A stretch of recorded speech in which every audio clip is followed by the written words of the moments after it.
All the 47 counties can now access broadband following the finalization of the National Optical Fiber Backbone Infrastructure, which connects county headquarters on a 1,600 kilometers fiber optic cable that cost the government 6 billion shillings. The Communications Authority is now keen to identifying and nurturing young innovators across the country by connecting 447 secondary schools with internet by the end of June this year. We will be signing the contracts with those who are going to provide those services next week. We expect that in the next 3-4 years, most of the schools in the country, public schools, secondary schools in the country, will be connected with broadband internet.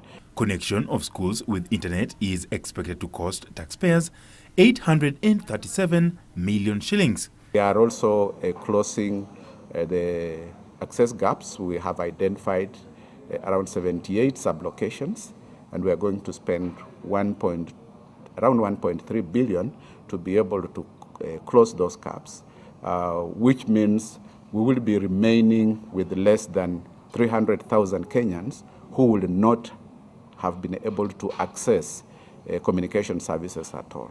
A study by the International Telecommunications Union found out that funding is still a major challenge for entrepreneurs, thus a major contributor for innovative ideas not taking off. Bank may actually have money and may not be investing in it because it's the traditional business. If you go to a bank, he may not know how to value knowledge. How do you value knowledge? Is it by intellectual property or the number of patents you have? Is it by some kind of valuation that's in the future? So there is still a lot to be done. The second stage of the Universal Service Fund, where telcos remit 0.5% of their annual gross turnover to the fund, will incorporate financing entrepreneurs.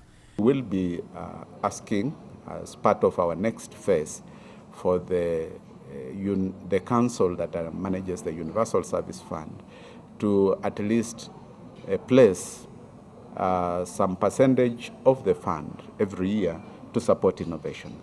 And I think this is critical because it is also one way of closing the gaps in ICTs. They were speaking during the final workshop on the National Digital Innovation Framework to highlight gaps which hamper growth in the digital ecosystem. Ronald Willie, News Hour Business.